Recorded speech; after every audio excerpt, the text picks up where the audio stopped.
Bueno, volvimos y ahora vamos a el segmento de economía porque tenemos a Alejandro que ya es un compañero más, está siempre.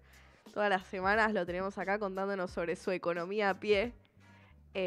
Así que nada, ahora en un ratito lo vamos a tener contándonos qué estuvo pasando esta semana en este área, en este contexto social argentino, donde todo el tiempo pasan cosas relacionadas a la economía, generalmente son malas noticias, pero bueno, eh, está bueno estar informados y saber qué es lo que está pasando, ¿no?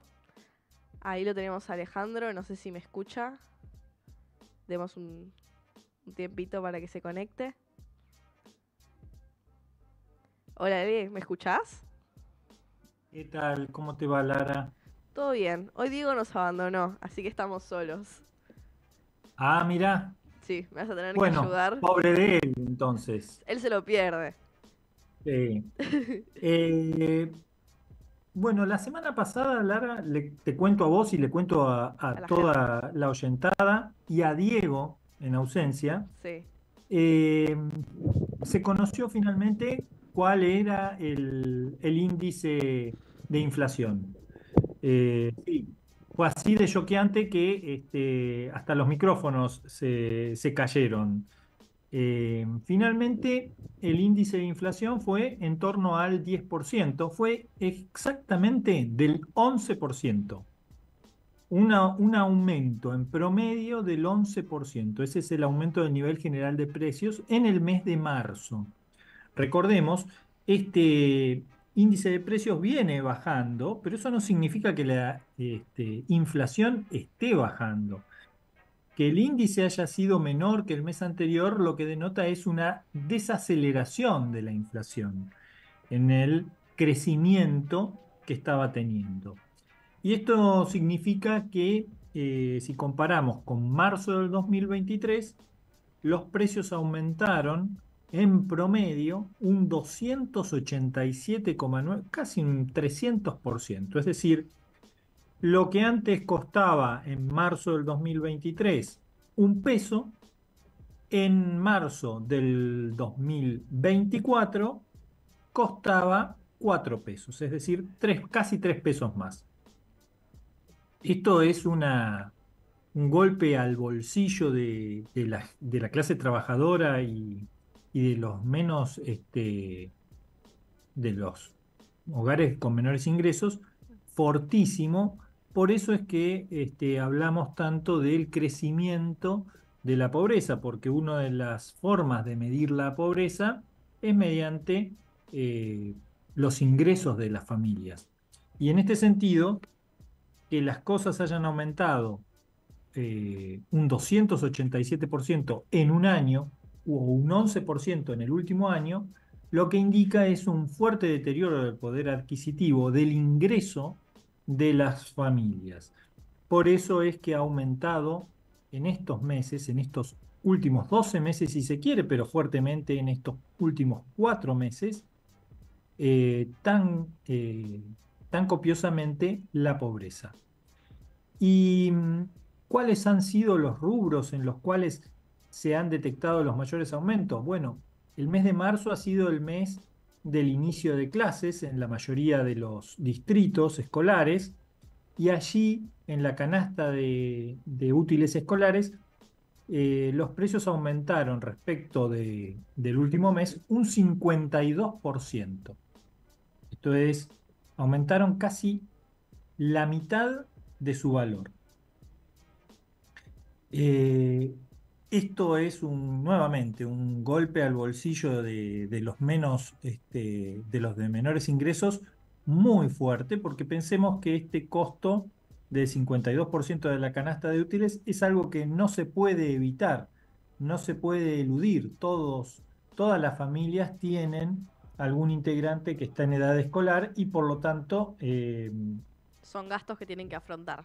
estos gastos se tienen que afrontar para el inicio de clases. Eh, También aumentaron los rubros de comunicación. Comunicación ha aumentado casi un 16%. Esto lo sentimos en la factura de nuestro abono mensual de teléfonos. de telefonía celular o de internet. En el orden del 13% estuvo todos los servicios relativos a la vivienda, electricidad, gas, eh, combustibles. Y en lo que se refiere al rubro salud, también hubo un aumento del 12%. Lo que es la canasta básica de alimentos aumentó un 11% y por debajo de este 11%, todos los rubros estuvieron en torno al 10%, salvo lo que se refiere a la línea blanca de electrodomésticos o equipamientos para el hogar, que solamente aumentó un 5%. Sin lugar a dudas, lo que va a impactar fuertemente en los meses de abril y mayo van a ser las facturas de los servicios de luz y gas. Y recordemos que en esta semana, por iniciativa del gobierno, es decir, finalmente el gobierno ha olvidado su premisa de que el mercado es quien debe arreglar todos los diferendos que hay en la economía, se intervino en el mercado de salud privada, esto es en las prepagas, en las empresas de medicina prepaga. Se las conminó a retrotraer el valor de sus abonos a los niveles de diciembre de 2023, pero atención, esto no significa que las facturas van a bajar a lo que se venía pagando en diciembre, sino que ese será tomado como el valor del abono base y se le aplicarán a esos montos las variaciones en el índice de precios al consumidor, es decir, que en lugar de un 160% de aumento como en promedio tenían las empresas de medicina prepaga en sus cuotas, el valor del aumento, del incremento, estará en torno al 90%. No es, no es halagador recibir una factura con un 90% de aumento, pero por lo menos no es el 160% que las empresas de medicina prepaga estaban notificando a sus clientes. Lo que no queda claro, y esto es algo que el gobierno, justamente por su decisión de no intervenir en el mercado, no sabe cómo implementarlo, es de qué manera se va a hacer efectivo lo que han venido cobrando de más las empresas de medicina prepaga. Se está hablando de que probablemente el camino más fácil y más llano sea tomar las diferencias de lo que se pagó de más en estos 4 meses como un ingreso a cuenta de los abonados a la empresa de medicina prepaga. Pero no se dice, por ejemplo, qué pasa con aquellos usuarios de servicios de salud que, debido al costo tan creciente, quizá en el mes de febrero, dieron de baja y pagaron de más las facturas de enero y febrero, ¿no? No se estableció de qué manera esos usuarios van a recibir lo que hayan pagado de más. Pero bueno, es un primer avance en cuanto a ponerle un freno a los aumentos desmedidos en el rubro salud, al menos, que es tan esencial para la vida de las personas. Esto no ha sido gratuito. El presidente de la Cámara de Empresas de Medicina Prepaga, el señor Velocopit, ha renunciado a la presidencia, pero no ha renunciado, digamos, a su puesto de máxima autoridad de una de las principales empresas de medicina prepaga del país. Y lo que revela esto es lo que muchas veces nosotros mencionamos, que los postulados de la libertad avanza funcionan en mercados perfectos, esto es, en mercados donde no existe un monopolio en la oferta de servicios, sino que hay una libre competencia. Y ahí sí, las reglas de la oferta y la demanda equilibran el mercado. Pero en mercados monopólicos u oligopólicos, esto es, en donde hay empresas dominantes, ¿sí?, que no permiten el acceso al mercado de otros competidores, como es el caso de las empresas de medicina prepaga, lo que existe es una cartelización y todas establecen un precio mucho más alto que el precio de equilibrio, con un excedente en favor de esas empresas monopólicas y en perjuicio de los usuarios.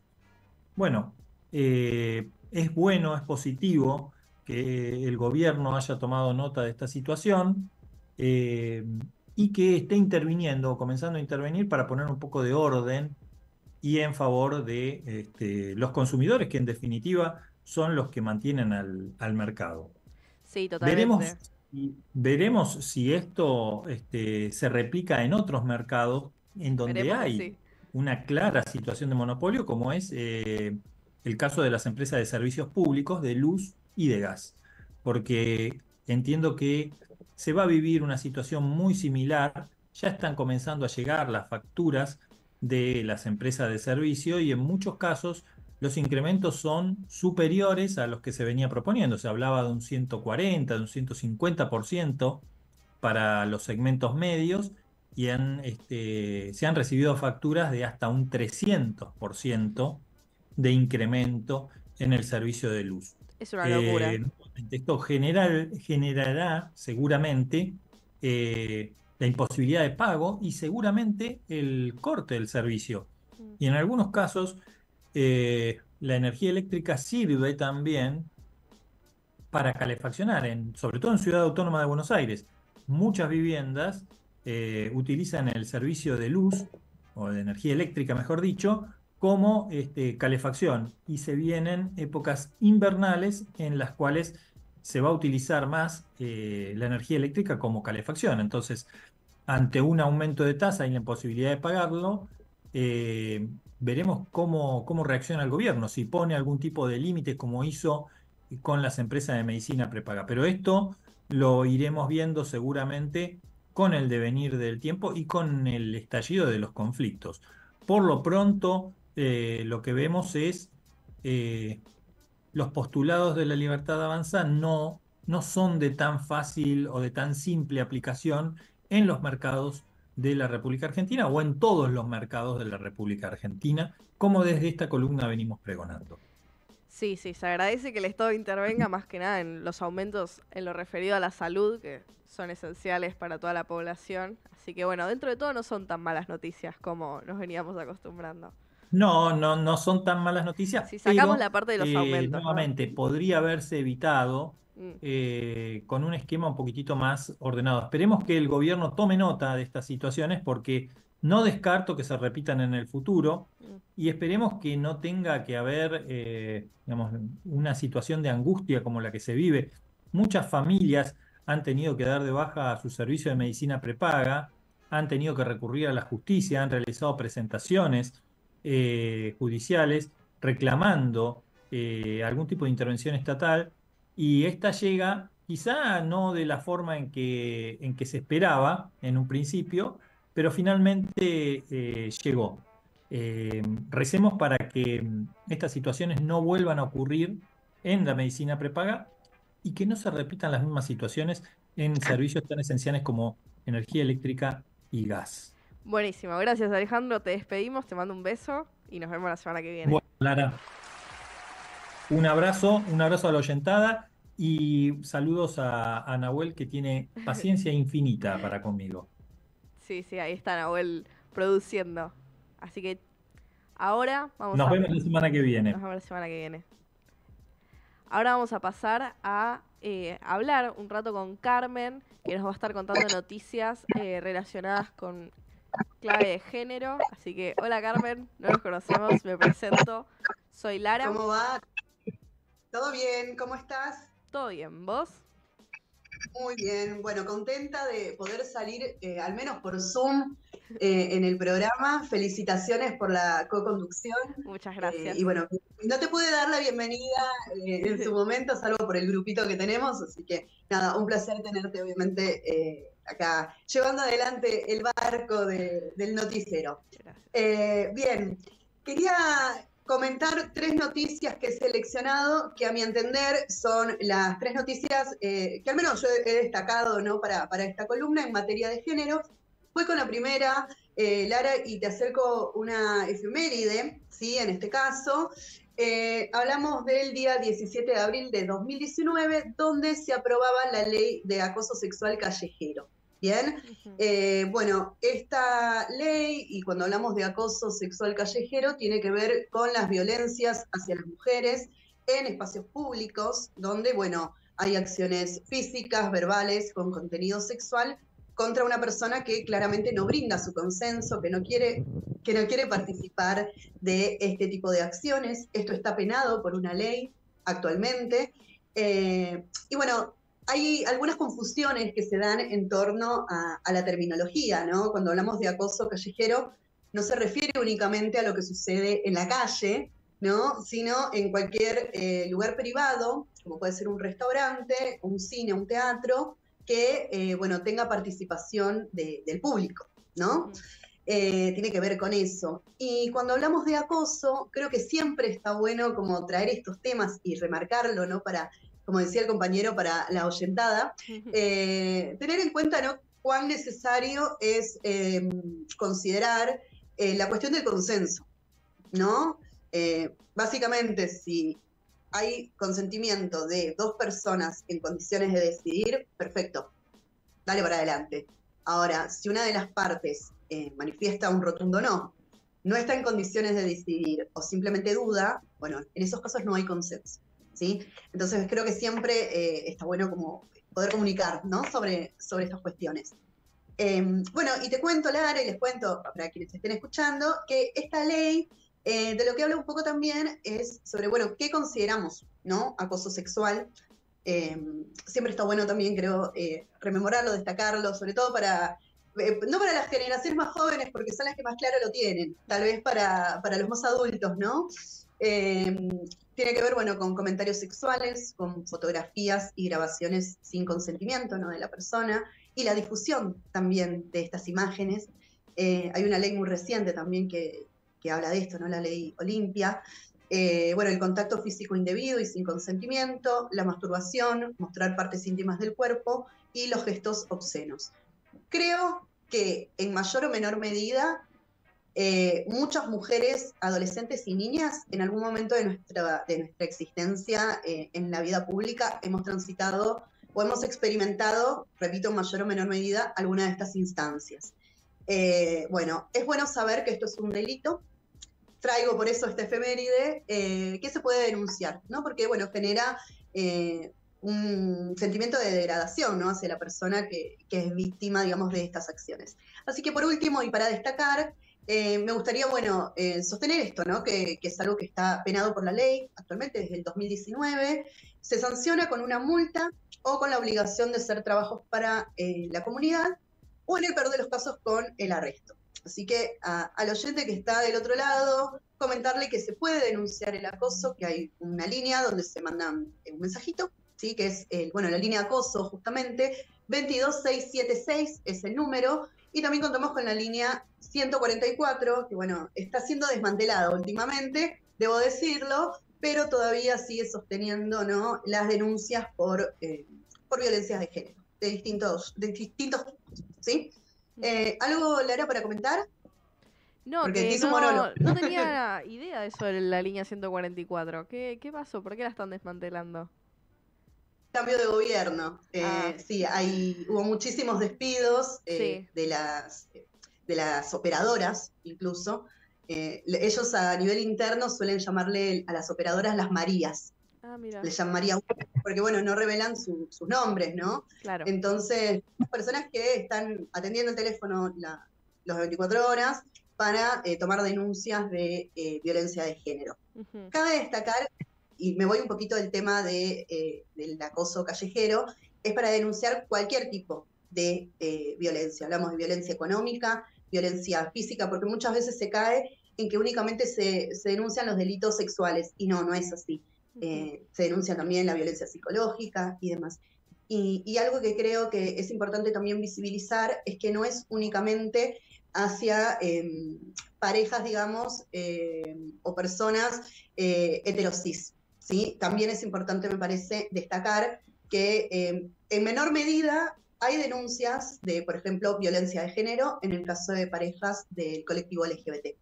Estadísticamente son menores, pero, digamos, la línea está abierta también a ese tipo de denuncias, ¿sí? Buenísimo. Si te parece, Lara, pasó a la siguiente noticia, Dale, porque sí. sé que estamos ahí como ajustaditos con el tiempo. Corriendo.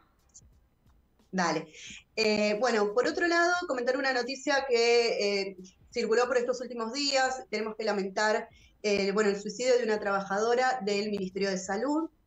Desde el entorno familiar, más puntualmente su mamá, a través de una carta que se difundió por distintos medios, redes sociales y demás, menciona que hubo un detonante que fue el miedo, el temor a perder el trabajo, ¿no? De parte de Ana Clara. Ana Clara era el nombre de esta mujer que trabajó 17 años en el Ministerio de Salud de la Nación. Y que atravesaba un cuadro muy severo, muy grave de depresión, y este temor que creo que está atravesando a gran parte de la sociedad hoy en día, ni hablar a los trabajadores estatales, ¿no? De, perder sus trabajos. Justamente, te leo un fragmentito de la carta de la mamá que hizo circular, que es muy extensa, pero destaco la siguiente frase. Decía: ella era psicóloga, empezó a sentir la obsesión de la pérdida laboral, la indefensión que eso le provocaría y la carga que representaría para sus padres. Sintió que la red solidaria de la sociedad se había roto y que ya no la contenía. Por eso repito que cayó por uno de esos agujeros. También siento la necesidad de decir que no solo habrá más agujeros, sino que hay muchos seres anónimos que cayeron y caerán. Si estas fueron las palabras que expresó su mamá para despedirla, en una carta muy extensa, que la pueden encontrar en internet, creo que vale la pena leerla. Y abre un poco, ¿no? como el abanico a lo que está sucediendo actualmente con... está pasando una foto, perdón. Las desventajas del Zoom. Con esto que tiene que ver con la salud mental, ¿no? En general, de los argentinos, de la situación, la crisis económica que estamos atravesando, y cómo en un caso tan extremo, ¿no? Está bien, esta persona tenía depresión, tenía un diagnóstico por depresión, posiblemente tenía herramientas para hacerle frente a esto. Claramente tomó esta decisión ante también ante el hecho de sentirse indefensa en esa situación. ¿Cómo? Como las otras caras del desempleo, ¿no? Cómo afecta en la salud de los argentinos, la situación económica es muy crítica. Sí, y pensaba también que no es casual que sea una mujer, ¿no? Lamentablemente la que haya tomado esta decisión, y creo que abre también una nueva arista a, qué está pasando, ¿no? Actualmente con la salud mental de las personas, cuánto se está poniendo en juego. He tenido la oportunidad de hablar con psicólogas en el último tiempo y hay muchísimas consultas quienes podemos hoy en día acceder a un tratamiento psicológico y demás, por cuestiones vinculadas, ¿no? a estos miedos, justamente, a estos temores, vinculadas estrechamente con la situación económica y política del país. Me gustaría, para quienes estén escuchando, brindar también esta herramienta que es la atención telefónica para los casos de salud mental, tanto para las personas que lo necesiten, como, conoces a alguien, ¿no? que de pronto esté necesitando ayuda. Se pueden acercar al centro de salud más cercano a sus zonas, a sus barrios, y también hay un número de teléfono que está a las 24 horas del día, que es el 0800 999 0091. 0800 999 0091, para que no sigan sucediendo estos casos, ¿no? Como este hecho tan severo que sucedió con esta trabajadora del Ministerio de Salud de la Nación. ¿Tengo tiempo para una más? Una más, sí, si es cortita, llegamos. Muy breve. Contarte que algo, no sé si es positivo, lo vamos a poner ahí con pinzas. Se actualizó el índice o canasta de crianza a marzo 2024. Recuerdo brevemente qué es el índice de crianza o la canasta de crianza. Es un valor de referencia para saber cuánto se destina en el entorno familiar, ¿no? Para vestir, garantizar la vivienda, traslados, cuidados de niños, niñas y adolescentes. Es una herramienta que es pionera en el mundo, ¿sí? Porque constituye el primer dato oficial que tenemos, al menos en este país y en Latinoamérica, sobre cuánto se gasta, ¿no? en criar a un niño, niña o adolescente. Esto es generado por el INDEC, se calcula, digamos, a nivel mensual, ¿sí? Y es muy útil porque es una herramienta para gestionar la cuestión de los cuidados, ¿sí? Y resulta útil también porque establece cuántos gastos hay vinculados a la crianza de las infancias y adolescencias para hacerlo de manera igualitaria. Por ejemplo, en el caso de los divorcios, cuando se decide la cuota alimentaria, bueno, es una herramienta para decir, vamos por acá, y que no quede por debajo, digamos, de este índice. Te paso los valores actuales de cuánto sale criar a un niño, niña o adolescente. Si es menor de 1 año, 282.000 pesos con 25. Para infantes de 1 a 3 años, 335.312 pesos. Para niños entre 4 y 5 años, 282.937 pesos. Y para niñas, niños y adolescentes de 6 a 12 años, 355.836 pesos. Bien, estamos hablando, en muchos casos hay sueldos con estos montos. Bueno, sí, total. Estaba pensando lo abierto esta tarifas, ¿no? Sí. Y por último, bueno, destacar que este índice de crianza o canasta de crianza, ¿no? Con estos montos, también, bueno, cumple un rol fundamental para dar respuesta a esta problemática que no es lejana ni ajena a lo que sucede actualmente en la sociedad, que tiene que ver con el incumplimiento de la cuota alimentaria, ¿sí? En nuestro país contamos con más de 1 millón de hogares monomarentales, es decir, que tienen solamente a la mamá, que se encarga, bueno, de mantener. Como he dicho, estamos hablando de más de 355.000 pesos, ¿no? Para mantener a un chico, y hay sueldos que rozan esos montos. Entonces, qué difícil, ¿no? Con un solo ingreso poder mantener un chico hoy en Argentina. Así que bueno, no sé qué tan alentador ha sido, pero este es el panorama no mucho, que tenemos sobre el índice de crianza. De mi parte no hay mucho más que agregar. Lara, no sé si tenés algo ahí para comentar. No, te agradezco. ¿Querés decir tus redes, algo para que la gente te siga? Bueno, dale, voy a retomar, no he estado escribiendo últimamente para el portal de noticias de Punto Cero, pero me pueden leer ahí, con notas con perspectiva de género. Y bueno, en mis redes sociales es poco serio, en mis redes sociales, by Carmen Sin, pero bueno, estoy subiendo algunas cositas, notas y demás. Las tengo un poco abandonadas las redes, pero estamos retomando de a poquito, como se puede. Sí. Así que bueno, un beso grande a todos. Chao, y gracias. Felicitaciones por la conducción. Nos Beso vemos. grande. Que estés bien. Bueno, ahora que despedimos a Carmen, vamos a ir a un corte. Tenemos canción, noticias y volvemos. No sé si nos va a llegar para dar alguna nota más o directamente nos despediremos, pero bueno, los dejo con una canción. Somos Tela. Panorama. El gobierno dispuso retrotraer los precios de las prepagas a diciembre. El vocero presidencial Manuel Adorni aseguró que las obras sociales y prepagas darán marcha atrás con los aumentos. El valor de las cuotas se retrotraerá a diciembre de 2023 y desde ahí se actualizarán en base a la inflación. Adicionalmente, y a los mismos efectos, esta mañana la Superintendencia de Salud, como organismo fiscalizador, está presentando una medida cautelar ante la justicia para obligar a las empresas que concentran el 90% del mercado de medicina prepaga a retrotraer el valor de las cuotas y devolver a los afiliados el monto por encima de la inflación que cobraron desde diciembre a la fecha. La superintendencia no controla más los precios, pero sí busca garantizar la libre competencia y la libertad de elegir en beneficio de los argentinos. ATE anuncia el bloqueo de rutas en Río Negro para impedir la llegada de Milei a Bariloche. El presidente viajará para cerrar el foro de convergencia empresarial en el Hotel Yao Yao. Tiene que saber que en nuestra provincia es persona no grata y se lo tenemos que demostrar, afirmó el secretario general del gremio, Rodolfo Aguiar. El mandatario nacional tiene previsto viajar al exclusivo hotel que está a los pies del lago Nahuel Huapi para hablar ante los empresarios más importantes del país. El gobierno duplicó el presupuesto de la Secretaría de Karina Milei.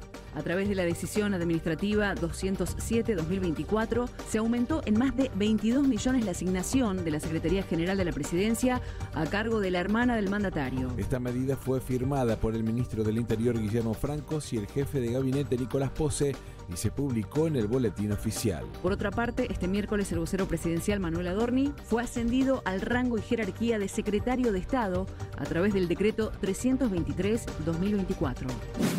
Estela de Carlotto recibió el doctorado honoris causa de la Universidad Roma Tre d'Italia. La presidenta de Abuelas de Plaza de Mayo fue reconocida por su compromiso cívico, humano y cultural. Durante su discurso advirtió que algunas de las políticas de memoria, verdad y justicia están en peligro, producto de los discursos de odio y negacionismo, en muchos casos pronunciados por integrantes del gobierno de turno. En este sentido, denunció que la administración de Javier Milei y Victoria Villarruel intentan deslegitimar la lucha de abuelas y de todos los argentinos por la memoria y la democracia.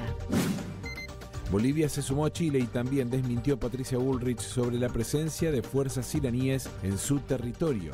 Mediante un comunicado de la Cancillería boliviana, el gobierno de Luis Arce calificó de equivocadas y desaprensivas las declaraciones de la ministra de Seguridad. Anticiparon que convocarán a la representación diplomática de la Argentina para que brinde explicaciones al respecto. Además, hicieron pública la preocupación por lo que consideran una campaña que busca generar confrontaciones entre estados, gobiernos y pueblos latinoamericanos. Se oficializó el lugar y la hora para el superclásico de los cuartos de final de la Copa de la Liga. River y Boca jugarán este domingo en el Mario Alberto Kempes de Córdoba, el partido de los cuartos de final del torneo, que depositará a uno de los dos en semis y dejará al restante afuera del certamen. En las últimas horas se había difundido imágenes del escenario cordobés con un césped en muy mal estado, aunque aseguran que llegará en óptimas condiciones para el día del encuentro. Esta información fue producida por los trabajadores de la Agencia Nacional de Noticias TELA, que sostienen un servicio de emergencia frente a la decisión del Gobierno Nacional de impedir el acceso a los profesionales a sus lugares de trabajo. Más información en somostelam.com.ar.